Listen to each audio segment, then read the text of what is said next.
ओम नमः शिवाय। हम लोग सुन रहे श्री शिव महापुराण रुद्र संहिता पार्वती खंड अध्याय 32 और आज है उसका तृतीय दिन, थर्ड डे। श्लोक पठन के साथ मैं आपको शिव पुराण बता रही हूँ। और यहाँ पे इंटरेस्टिंग पार्ट ये है कि बात तो चल रही है शिव और पार्वती जी के विवाह की, परंतु वो विवाह में क्या क्या हो रहा है, कितनी हर्डल्स आ रही है, कितना टेस्टिंग हो रहा है और कितनी परीक्षा हो रही है और क्या क्या चीज़ें हो रही है।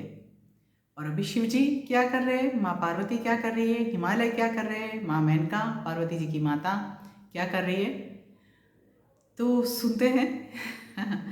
हर दिन की बात है शिव जी की, हम सुनते हैं और जितने शिव जी प्रसन्न होते हैं उतने हम भी प्रसन्न होते हैं। आइए, ओम श्री गणेशाय नमः, ओम सरस्वत्यै नमः, ओम सर्वेभ्यो देवेभ्यो नमः, ओम सद्गुरुदेवेभ्यो नमः, ओम नमः शिवाय। यहाँ पर हमने कल बात किया था, ऋषिगण बोल रहे थे कि हम लोग अपने सर्वोत्तम भाग्य की सराहना किस प्रकार करें, क्योंकि हम लोग तो शिव जी को याद करते ही हैं, परंतु शिव जी जिनको याद करे वो तो कृत कृत्य धन धन्य हो जाएगा। होता है ना, किसका नसीब ऐसा होता है जिसको शिव जी याद करे, किसकी किस्मत में होता है कि शिव जी उनके साथ रहे। ये बात है यहाँ पर। और साफ साफ लिखा है कि जो ऋषि मुनि का जो ऋषिगण है वो बोलते हैं कि वो सप्तर्षि है, छोटे ऋषि भी नहीं है, सप्तर्षि है। आपके द्वारा स्मरण किए जाने पर हम लोग सर्वोत्कृष्ट हो गए, सर्वोत्कृष्ट, ठीक है, वो सर्वोत्कृष्ट हो गए ऋषि मुनि। मान लीजिए अगर शिव जी याद करते हैं तो क्या होता है, ऐसा बोले थे। और बहुत सारी बात मैंने कल आपको बताई थी, आप जरूर देखिए अगर आपसे मिस हो गया है तो। और अभी तक आपने मेरा यूट्यूब चैनल अगर सब्सक्राइब नहीं किया तो प्लीज़ सब्सक्राइब, लाइक, शेयर। चलिए शिव जी ने जो जवाब दिया वो बताती हूँ। शिव उवाच ऋषयश्च सदा पूज्या भवन्तश्च विशेषतः युष्माकं कारणाद्विप्राः स्मरण च मया कृतम। शिव जी बोले, हे महर्षियों, ऋषिजन हर तरह से पूज्य है। ऋषि लोग जो हैं हर तरह से पूज्य है, ऋषिजन हर तरह से पूज्य हैं, आप लोग तो विशेष रूप से पूज्य हैं। हे विप्रो, विप्र यानी ब्राह्मण, हे विप्रो, कुछ कारणवश मैंने आप लोगों का स्मरण किया है। किस कारण से, चलिए सुनते हैं, वो बताते हैं शिव जी अपने मुख से। ममावस्था भवद्भिश्च ज्ञायते हि उपकारिका साधनीया विशेषण लोकानां सिद्धि हेतवे। आप सब जानते हैं कि मेरी स्थिति सदैव ही परोपकार करने वाली है और विशेषकर लोक उपकार के लिए तो मुझे यह सब करना ही पड़ता है। अन्यों के भलों के लिए जो शिव जी करते हैं शिव जी ही कर सकते हैं। देवानां दुःखमुत्पन्नं तारकात् सुदुरात्मनः ब्रह्मणा च वरो दत्तः किं करोमि दुरासदः। इस समय आपको याद होगा मैंने पहले जो बताया था तारकासुर की बात, उसी से रिलेटेड। इस समय दुरात्मा तारकासुर से देवताओं के समक्ष दुख उत्पन्न हो गया है, क्या करूं। ब्रह्मा जी ने उसे बड़ा विकट वरदान दे रखा है। यही होता है, वरदान मिल जाता है तो कोई कुछ भी कर लेता है।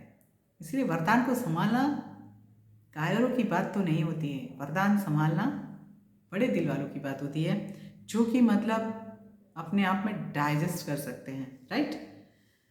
चलिए, मूर्तयो अष्टौ चोय्याः प्रोक्ता मदीयाः परमर्षयः ताः सर्वा उपकाराय न तु स्वार्थाय तत्स्फुटम्। हे महर्षियों, मेरी जो 8 प्रकार की मूर्तियाँ, पृथ्वी, अर्थ, जल, वाटर, तेज, लाइट, वायु, एयर, आकाश, स्काई, सूर्य, सन, चंद्र, मून तथा यजमान, गेस्ट कही गई है, वे सब भी परोपकारी निमित्त ही है। वे सब भी परोपकार के निमित्त ही है, स्वार्थ के लिए नहीं है। यह बात तो स्पष्ट है। देखिए पृथ्वी कितना बोझ उठाती है, जो कि परोपकार की बात है। जल जो है वो अपने आप में बहता है, हम लोग पीते हैं, वो भी परोपकार की बात है। तेज कहाँ ऐसा बोलता है कि मुझे वापस करो, वो भी परोपकार की बात है। वायु बहती रहती है और हम फील करते हैं, वो कहाँ बोलती है कि मुझे भी वायु वापस करो। आकाश, आकाश तो अनंत है, सूर्य, चंद्र और यजमान। तथा च कर्तुकामो अहम विवाहम शिवया सह तया वै सुतपस्तप्तम दुष्करम परमर्षिभिः। इस परोपकार के लिए ही मैं पार्वती के साथ विवाह करना चाहता हूँ। उसने भी महर्षियों के कहने से दुष्कर कठोर तप किया है। परोपकार के लिए ही शिवजी पार्वती माँ से विवाह रचाना चाहते हैं और माँ पार्वती ने भी कुछ कम तप नहीं किया है, कठोर तप किया है। किससे कहने से? महर्षियों के कहने से। तस्यै परम फलम देयम अभिष्टम तद्दितावहम एतादृशपणो में ही भक्तानंद प्रद स्फुटम। उसके इच्छानुसार उसका हितकारक फल मुझे अवश्य देना चाहिए, क्योंकि भक्तों को आनंद देने वाली मेरी यह स्पष्ट प्रतिज्ञा है। पार्वती वचनात् भिक्षुरूपो यातो गिरेः गृहम् अहम पावितवान कालीम यतो लीला विशारदः। मैं पार्वती के वचन अनुसार भिक्षुक का रूप धारण कर हिमालय के घर गया था। माँ पार्वती ने बोला था तो शिव जी हिमालय के पास तो गए थे भिक्षुक का रूप धारण करके, और मुजलीला प्रवीण ने काली को पवित्र किया था। मुजलीला प्रवीण ने काली यानी माँ पार्वती को पवित्र किया था।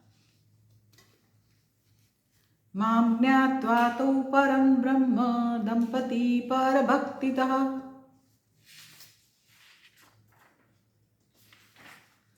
वे स्त्री पुरुष मुझे परब्रह्म जानकर वेद रीति से सद्भक्ति से अपनी कन्या मुझे देने के लिए तत्पर हो गए। देव प्रेरणयाहं वै कृतवानस्मि निंदनम तदा स्वस्य च तद्भक्तिं विहन्तुं वैष्णवात्मना। उसके बाद देवताओं की प्रेरणा से वैष्णव भिक्षु का रूप धारण कर मैं उन दोनों से अपनी खुद की आत्मनिंदा निंदा करने लगा। उससे मेरे प्रति उनकी भक्ति नष्ट हो गई। देखिए, निंदा तो शिवजी ने आत्मनिंदा की है और वैष्णव भिक्षुक बन के की है, परंतु यहाँ पे हिमालय और मेनका की जो भक्ति थी शिवजी के प्रति वो नष्ट हो गई है। यही बात होती है, अपने ऊपर अचल रहना वो बात बहुत बड़ी होती है, और किसी की बात सुनकर अपने आप को हिला देना वो बात अलग होती है। हमेशा एक चीज़ ध्यान में रखनी चाहिए कि जो भी सोचते हो उसके ऊपर आगे बढ़ते जाओ। दूसरों की बात सुनकर अपना निर्णय नहीं बदलना चाहिए। हाँ, चेक जरूर करना चाहिए, दैट्स अ डिफरेंट थिंग। चलिए, तच्छ्रुत्वा तौ सुविनिर्विण्णौ तद्दिनौ संबभूवतु स्वकन्यां नेच्छतो दातुं वयं हि मुनयो अधुना। उसे सुनकर वे बड़े दुखी हो गए, क्योंकि शिवजी की निंदा सुनी उन्होंने और मेरी भक्ति से विमुख हो गए। शिवजी खुद ही तो आत्मनिंदा कर रहे थे, परंतु हिमालय और मेनका उनकी निंदा सुनकर दुखी भी हो गए और उनकी भक्ति से विमुख भी हो गए। हे मुनिगणों, इसीलिए महादेव जी जो हैं, शंभू जो हैं, सप्तर्षियों को बता रहे कि हे मुनिगणों, अब वे मुझे अपनी कन्या नहीं देना चाहते हैं। मतलब माँ पार्वती ने कठोर तप भी किया, शिवजी वहाँ पे पार्वती माँ के कहने पर गए भी, फिर भी बात यहाँ पे बिगड़ी हुई है। चलिए सुनते हैं बात कैसे सुधरती है। तस्मात् भवन्तो गच्छन्तु हिमाचल गृहं ध्रुवं तत्र गत्वा गिरिवरं तत्पत्नीं च प्रबोधय। इसलिए आप लोग निश्चित रूप से हिमालय के घर जाए और वहां जाकर गिरिश्रेष्ठ हिमालय और उनकी पत्नी को समझाएं। शिवजी अपने लिए समझाने के लिए सप्तर्षियों को ये बात बता रहे हैं। कथनीयं प्रयत्नेन वचनं वेद संमितं सर्वथा करणीयं तद्यथा स्यात् कार्यम् उत्तमम्। आप लोग प्रयत्न पूर्वक वेद सम्मत वचन उनसे कहें और सर्वथा वही करें, जिससे यह उत्तम कार्य सिद्ध हो जाए। उद्दाहं कर्तुमिच्छामि तत्पुत्र्या सह सत्तमाः स्वीकृतस्तद्विवाहो मे वरो दत्तश्च तादृश। हे मुनि सप्तमो, मैं उनकी पुत्री के साथ विवाह करना चाहता हूँ। मैंने देवताओं और विष्णु के कहने से विवाह करना स्वीकार कर लिया है और पार्वती को वैसा वर यानी वरदान भी दे दिया है। अत्र किं बहुनोक्तेन बोधनीयो हिमालयः तथा मेना च बुद्धव्या देवानां स्याद्यतम यथा। अब मैं अधिक क्या कहूँ, शिव जी बोल रहे हैं ऋषि मुनियों से, अब मैं ज्यादा क्या बोलूँ। आप लोग हिमालय तथा मैना को समझाइए जिससे देवताओं का हित हो। भवद्भिः कल्पितो यो वै विधिः स्यादधिकस्ततः भवतां चैव कार्यं तु भवन्तः कार्यभागिनः। आप लोगों ने जिस प्रकार की विधि की कल्पना की है उससे भी अधिक होनी चाहिए। यह आप लोगों का ही कार्य है और इस कार्य के भागी आप लोग ही हैं। इससे आगे ब्रह्मा जी बोलते हैं, जो कि हम लोग कल सुनेंगे। सुनते रहें, समझते रहें, शेयर करते रहें। चलिए अभी मेरे साथ बोलिए, ओम नमः शिवाय, ओम नमः शिवाय, ओम नमः शिवाय।